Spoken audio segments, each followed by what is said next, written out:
चलिए, तो प्रिंसिपल यहाँ पे आपका कह रहा है कि master is liable for the wrongful acts committed by his servant provided the acts are committed during the course of his employment. Master जो है वो सर्वेंट के द्वारा, सर्वेंट से अगर कोई भी रॉन्गफुल एक्ट कमिट होता है तो उसके लिए क्या होगा, लाइबल होगा। बस उसकी जो कंडीशन है वो क्या है कि जो रॉन्गफुल एक्ट है वो कब कमिट होने चाहिए, वो during the course of his employment commit होने चाहिए, ठीक है। However, the master is not liable. However, the master is not liable for the wrongful act committed by his servant has no connection whatsoever with the servant's contract of employment. अगर जो wrongful act वो commit कर रहा है उसका कोई भी क्या नहीं होगा, कनेक्शन नहीं होगा किस चीज से, जो कि जो सर्वेंट का जो कॉन्ट्रैक्ट है एम्प्लॉयमेंट का किससे, मास्टर के साथ, अगर उससे कोई भी कनेक्शन उसका नहीं है तो उसके लिए मास्टर लाइबल नहीं होता, मास्टर को लाइबल आप नहीं ठहरा सकते, ठीक। चलिए, ये हुआ हमारा प्रिंसिपल। देखते हैं फैक्ट कि D is a driver employed by M who is the owner of a company. D एक ड्राइवर है जिसे किसने एम्प्लॉय किया, एम, और एम क्या है, वो ओनर है कंपनी का। ड्यूरिंग द लंच टाइम के टाइम पे D goes to a close by tea shop to have a cup of tea. वो एक पास की दुकान पे चाय पीने जाता है। देयर ही, वहां पे क्या होता है, डी की एक फाइट हो जाती है किससे, शॉप ओनर टी से। जो चाय वाला होता है वो शॉप ओनर जो होता है टी, उससे डी की फाइट हो जाती है, जिससे क्या होता है, टी की शॉप को कुछ डैमेजेस हो जाते हैं। अब टी क्या करता है, टी उसके मालिक को, उसके मास्टर को, जो कि कौन है, एम है, एम को सू करता है किस चीज के लिए, for claiming compensation for the damage caused by the fight.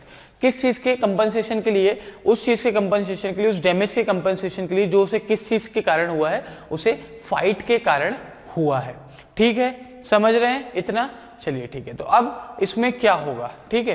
तो M will be liable because D is his servant. Both M and D will be liable. M will not be liable because the wrongful act picking up fight was not committed in the course of D's employment.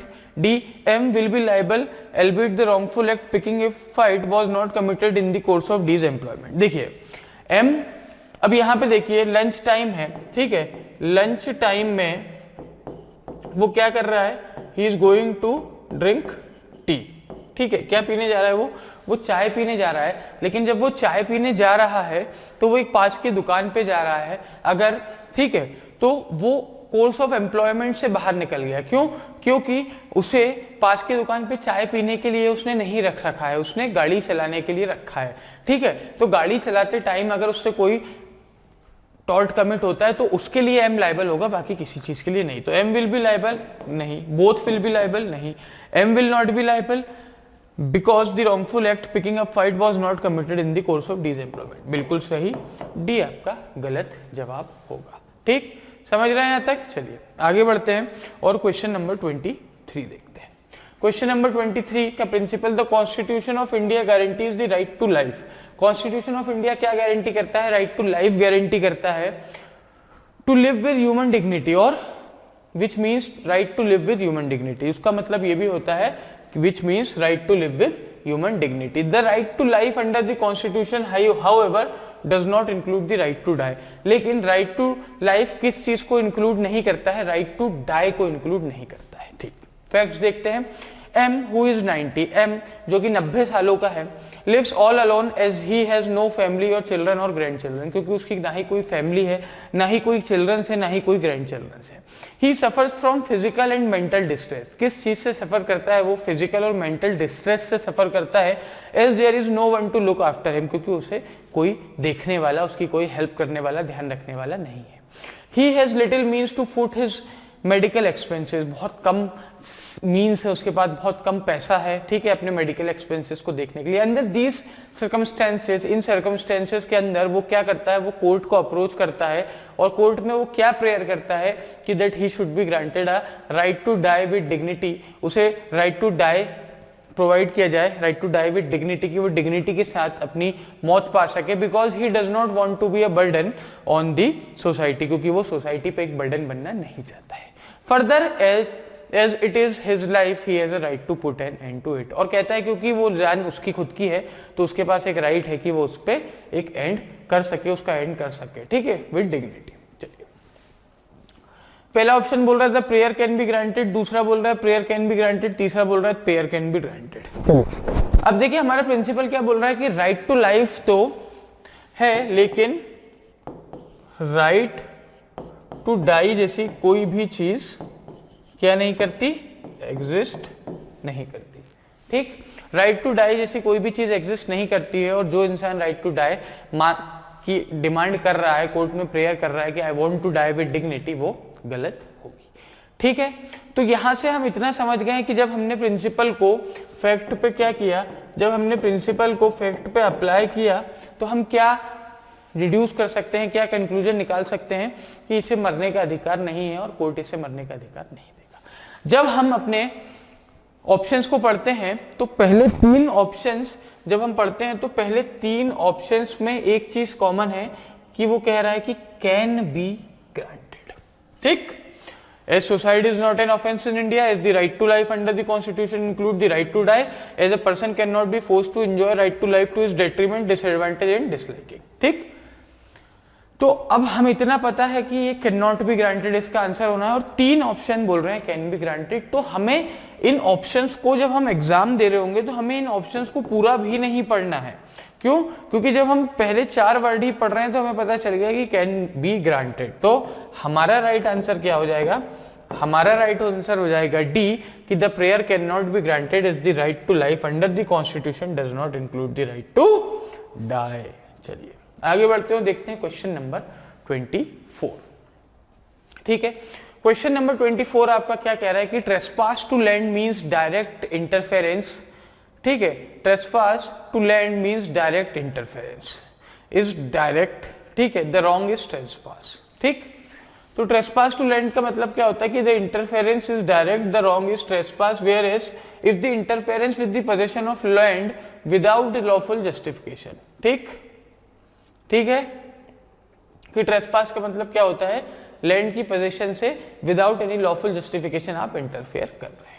Trespass could be committed either by a person himself entering the land or another person or doing the same through some tangible object. या तो कोई इंसान खुद उस land में जाकर के क्या कर सकता है, ट्रेसपास कमिट कर सकता है, या फिर किसी टेंजिबल ऑब्जेक्ट के थ्रू भी वो ट्रेसपास कमिट कर सकता है। A throws some stones upon his neighbor's B's premises। Fact क्या है कि A अपने नेबर B के प्रेमाइसिस में स्टोन फेंकता है। स्टोन क्या हुए आपके, स्टोन हुए आपके टेंजिबल ऑब्जेक्ट। ठीक, क्या हुए, स्टोन, स्टोन हुए आपके टेंजिबल ऑब्जेक्ट। तो ऑप्शन ए बोल रहा है A has committed trespass, B बोल रहा है A has not committed trespass as he has not entered B's premises, C बोल रहा है ए हैज कमिटेड न्यूसेंस, और डी बोल रहा है नन ऑफ द अबव। तो देखिए न्यूसेंस वाला पार्ट आपका गया, नॉट कमिटेड तो भैया घुसना जरूरी नहीं है, खुद इंसान का यहाँ पे लिखा हुआ है थ्रू टेंजिबल ऑब्जेक्ट भी हो सकता है। तो आपका आंसर क्या हो जाएगा, आपका आंसर हो जाएगा कि A has committed trespass.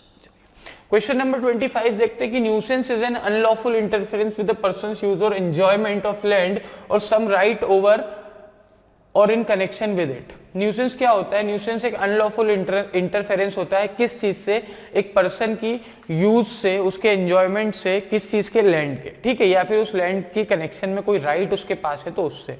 If the interference is direct the wrong is trespass. ठीक है, और अगर वो इंटरफेरेंस डायरेक्ट है तो जो रॉन्ग है वो ट्रेसपास होगा, where the interference is consequential in it amounts to nuisance. ठीक है, लेकिन अगर वही इंटरफेरेंस कॉन्सिक्वेंशियल है तो वो क्या अमाउंट करेगा, वो न्यूसेंस को अमाउंट करेगा। ठीक, A plants a tree on his land, however he allow its branches to project over the land of B.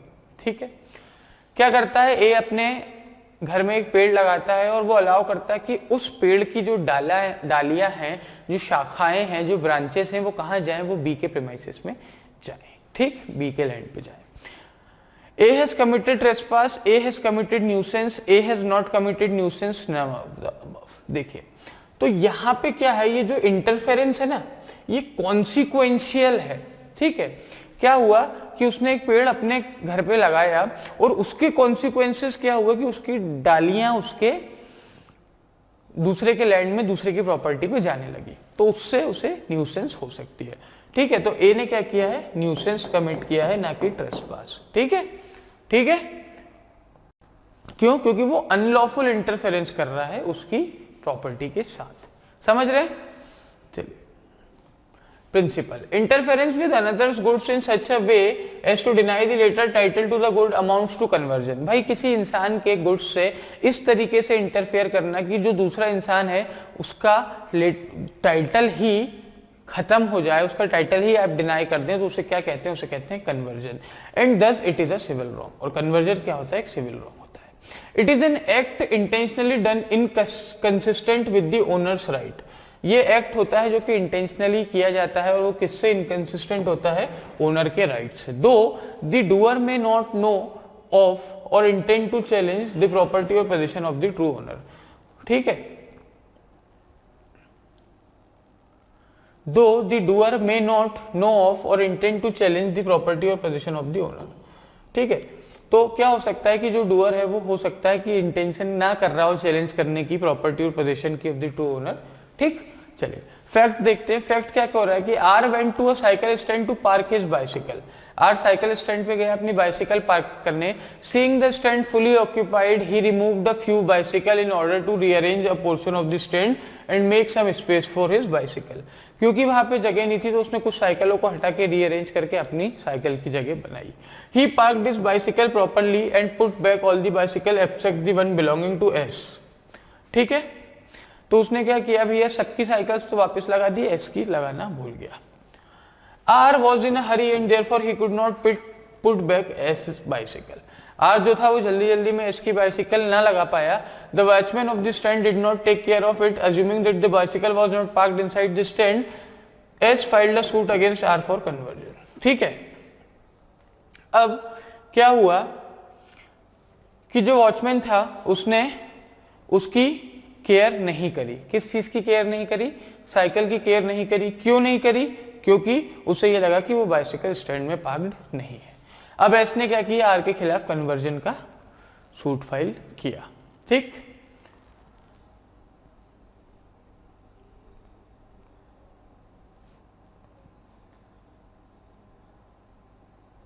ठीक है, तो आपका ये बोल रहा है R could not be held liable for the negligence of the watchman. S would succeed because R's act lead to stealing of his bicycle. S would not succeed because R did not take away the bicycle himself.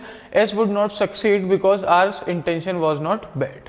ठीक, देखिए यहां पे क्या बोला है कि और intent to challenge the property. ठीक है, क्या होता है कि ये एस की साइकिल वापस नहीं लगाते हैं और एस की साइकिल क्या हो जाती है? चोरी हो जाती है। ठीक है, अब क्योंकि भैया वॉचमैन उसको ढंग से नहीं उसको केयर करता है, क्योंकि उसे लगता है ये तो स्टैंड साइकिल स्टैंड पे लगी नहीं है, तो ये बोल रहा है कि R could not be held liable for the negligence of the watchman. गलत। S would succeed because R's act led to the stealing of his bicycle. क्यों चोरी हुई? और S would not succeed because R did not take away the bicycle himself. और S would not succeed because R's intention was not bad. देखिए R की intention bad नहीं थी और यहाँ पे उसने इंटेंट भी नहीं किया कि वो उसकी प्रॉपर्टी और पोजीशन को चैलेंज करे, लेकिन उसने जो काम किया उससे क्या हुआ? जो उसने एक काम इंटेंशनली इस तरीके से किया जो कि इनकंसिस्टेंट था। किसके राइट के साथ? ओनर के राइट के साथ। ठीक है, ओनर के राइट के साथ वो इनकंसिस्टेंट था और उसने उसकी साइकिल वहां से हटाई और वो चोरी हो गई। तो क्या होगा? एस लाइबल होगा। चलिए आगे बढ़ते हैं, देखते हैं क्वेश्चन नंबर 27। क्वेश्चन नंबर 27 कह रहा है कि nothing is an offence which is done by a person who is bound. भाई ऐसा कोई भी इंसान जो बाउंड बाय लॉ है किसी भी एक्ट को करने के लिए, वो उस पर्टिकुलर एक्ट के लिए क्या नहीं होगा? वो उस पर्टिकुलर एक्ट के लिए लाइबल नहीं होगा, उसे ऑफेंस नहीं माना जाएगा। A, a police officer without warrant apprehends Z who has committed murder. A, एक पुलिस ऑफिसर है, वो बिना वारंट के क्या करता है? जेड को पकड़ लेता है, उस जिसने क्या किया है? मर्डर कमिट किया है। A is guilty of the offence of wrongful confinement. A is not guilty of the offence of wrongful confinement. A may be guilty of the offence of wrongful restraint. A can not apprehend Z without a warrant issued by the court of law. ठीक, चलिए अब देखिए यहां पे क्या हो रहा है कि क्योंकि ये इंसान जो है इसने मर्डर कमिट किया था, ठीक है, जेड ए जो है वो पुलिस ऑफिसर है, तो वो बाउंड है लॉ से, उसे अरेस्ट करने के लिए, ठीक है। वो बेल पे छूट सकता है बाद में, कोई दिक्कत नहीं है, ठीक। अब वो अगर वारंट के लिए इंतजार करेगा तो हो सकता है ये भाग जाए, ठीक। तो he is not guilty of the offence of wrongful confinement, ठीक है। ए जो है वो गिल्टी नहीं होगा रॉन्गफुल कन्फाइनमेंट के लिए, क्यों? क्योंकि he is bound by law to do this, ठीक। चलिए आगे बढ़ते हैं और देखते हैं क्वेश्चन नंबर 28। क्वेश्चन नंबर 28 आपका क्या कह रहा है? इसका प्रिंसिपल कह रहा है, तो कह रहा है प्रिंसिपल कि when a criminal act is done by several person in furtherance of the common intention of all, each of such person is liable for that act in the same manner if it were done by him alone. अगर कोई इंसान common intention से, कुछ लोग अगर एक ही काम को करते हैं, ठीक है, तो वो सभी उसी तरीके से लायबल होंगे जैसे कि उन्होंने खुद ने उस काम को, उस एक्ट को कमिट किया हो, ठीक है, उस क्रिमिनल एक्ट को किया हो। चलिए फैक्ट क्या कह रहे हैं कि Roshan along with some of his friends, Roshan अपने कुछ दोस्तों के साथ क्या करता है, दोस्तों का नाम है Tushar and Tarang, proceeded to the house of Darshan in order to avenge an insult made by the brother of Darshan. किस चीज के बदला लेने के लिए जाते हैं वो दर्शन के घर? दर्शन के भाई ने उनकी कोई डिसरिस्पेक्ट की होगी, कोई इंसल्ट की होगी, उसकी बदला लेने, ठीक। तो दे open fire on the members of Darshan family, और उन्होंने क्या कर दिया, उन्होंने गोलियां चलानी चालू कर दी, किसके ऊपर? दर्शन की फैमिली के। It was found that the shoots of Roshan did not hit anyone but the shots of Tushar and तरंग सक्सीडेड इन किलिंग दर्शन। तो तुषार और तरंग के क्या गोलियों से दर्शन की डेथ हो गई, लेकिन रोशन की गोलियां किसी को भी नहीं लगी। जब प्रिंसिपल हम इस पे अप्लाई करते हैं तो हम किस कंक्लूजन पे पहुंचते हैं कि भाई इन तीनों का कॉमन इंटेंशन था कि हमें उसके घर जाना है, गोलियां चलानी है और अपना बदला लेना है। तो यहाँ पे क्योंकि ये कॉमन इंटेंशन से काम कर रहे तो हर आदमी उसी तरीके से लायबल होगा कि जैसे उसने वो क्रिमिनल एक्ट खुद किया हो, चाहे इसकी गोली लगी हो चाहे ना लगी हो, क्योंकि ये कॉमन इंटेंशन से काम कर रहे थे। तो बाकी दो ने भी अगर मर्डर किया है तो तीसरा भी उसी तरीके से लायबल माना जाएगा, ठीक। समझ रहे हैं आप बात को? चलिए तो ऑप्शन देखते हैं। Roshan was not liable for the offence of murder of Darshan and Rohan shorts did not, नहीं। Only Tushar and Tarang were liable, बिल्कुल नहीं। Roshan along with Tushar and Tarang was liable for the offense of murder of Darshan, Roshan was liable to a lesser extent, नहीं नहीं नहीं नहीं, आपका option C सही हो जाएगा कि तीनों ही इक्वली क्या है, तीनों ही इक्वली लायबल है। चलिए आगे बढ़ते हैं, देखते हैं क्वेश्चन नंबर 29। क्वेश्चन नंबर 29 कह रहा है कि no communication made in good faith is an offence by reason of any harm to the person to whom it is made if it is made for the benefit of that person. अगर कोई communication कैसे की गई है, good faith में की गई है, तो वो ऑफेंस नहीं होगी अगर उससे कोई हार्म किसी इंसान को हो जाता है तो, ठीक है, और अगर वो उसके बेनिफिट के लिए की गई है तो। A surgeon in a good faith communicates to a patient his opinion that he cannot live. The patient dies in consequences of the shock. एक सर्जन है ए, वो अपने पेशेंट को बताता है कि भाई अब आप नहीं जी पाएंगे ज्यादा, और वो गुड फेथ में बताता है, लेकिन वो सुनने से ही उसकी मौत हो जाती है। हो सकता है अभी हफ्ते भर जी सकता था, लेकिन वो उसी दिन मर गया। प्रिंसिपल को जब हम अप्लाई करेंगे तो हमारा प्रिंसिपल क्या कह रहा है कि भाई गुड फेथ में अगर कोई बात कही गई है उसके बेनिफिट के लिए तो उसके लिए इंसान लायबल नहीं होगा। तो यहाँ डॉक्टर साहब लायबल नहीं होंगे क्योंकि गुड फेथ में उन्होंने तो उनकी ड्यूटी थी, उन्होंने बता दिया कि भाई अब आप ज्यादा नहीं जी सकते। तो A has committed the offence of causing death of his patient, no. A has not committed the offence causing, A has no only partially committed, बिल्कुल नहीं। आपका ऑप्शन बी सही हो जाएगा कि A has not committed the offence of causing death of his patient, ठीक है। चलिए एक चीज और हमेशा याद रखिएगा कि कभी भी आपके ऑप्शन में नन ऑफ द अबव हो तो बिल्कुल ध्यान रखिएगा कि नन ऑफ द अबव बहुत कम चांसेस होते हैं कि सही ऑप्शन हो। क्यों? क्योंकि जब इंसान आपके लिए इतना बड़ा क्वेश्चन बना रहा है तो वो आपकी क्या चेक करना चाहता है, वो आपकी नॉलेज को चेक करना चाहता है, ठीक। वो आपकी नॉलेज को चेक करना चाहता है और इसलिए वो कभी भी नन ऑफ द अबव को आपका आंसर नहीं देगा। हाँ, बहुत रेयर केसेस में नन ऑफ द अबव सही आंसर होता है, तो मैं ये नहीं कह रहा हूँ कि कभी नहीं होता है, पर बहुत रेयर केसेस में होता है। लीगल एप्टीट्यूड, लीगल रीजनिंग के क्वेश्चन में, ठीक है, रीजनिंग के क्वेश्चन में ऐसा बहुत कम होता है। तो बिल्कुल इस चीज को ध्यान रखिए और कभी भी ऐसा नहीं सोचिएगा कि इसका आंसर नन ऑफ द, अगर आपको लग रहा है कि नन ऑफ द अबव है तो एक बार फिर से रीड करिए। अगर दूसरे बार में भी नन ऑफ द अबव ही लगता है तो आप बिल्कुल सही होंगे, लेकिन पहली बार में इन अ हरी कभी भी नन ऑफ द अबव हम नहीं लगाएंगे, ठीक। प्रिंसिपल। चलिए question number 30। Whoever being legally to furnish information on any subject to any public servant as such furnishes as true information on the subject which he knows or has reason to believe to be false has committed a punishable offense of furnishing false information. कोई भी इंसान जो कि legally bind है, ठीक है, किस चीज के लिए, किसी पब्लिक सर्वेंट को क्या करने के लिए, इंफॉर्मेशन देने के लिए, और वो कोई इंफॉर्मेशन उसे प्रोवाइड करता है जिसको वो बिलीव करता है या उसके पास ये रीजंस हैं उसे कि उसे ये पता है कि ये जो इन्फॉर्मेशन वो प्रोवाइड कर रहा है वो क्या है, वो फॉल्स इन्फॉर्मेशन है, ठीक है, तो वो क्या, एक फॉल्स इन्फॉर्मेशन फर्निश करने का क्राइम कमिट करता है, ठीक है, ऑफेंस कमिट करता है. फैक्ट क्या कह रहे हैं कि Sawant the land holder knowing of the commission of a murder within the limits of his estate willfully misinforms the magistrate of the district that the death has occurred by accident in consequences of the bite of a snake. ठीक है भाई, सावंत एक land holder है, उसे पता है कि उसके एस्टेट में एक मर्डर हुआ है, लेकिन उसे ये पता होते हुए भी वो क्या करता है, मजिस्ट्रेट को क्या इन्फॉर्म करता है डिस्ट्रिक्ट के कि ये तो भाई सांप के काटने से इसकी डेथ हो गई थी, ये मर्डर नहीं हुआ, ये एक एक्सीडेंट है. तो Sawant is not guilty of the offence of furnishing. क्यों नहीं भाई, उसने फॉल्स इन्फॉर्मेशन दी है.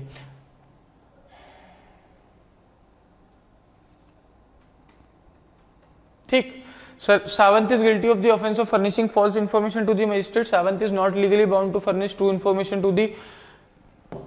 Savant has the discretion to furnish true information to the magistrate. The murder was committed within the limits of the state. बिल्कुल.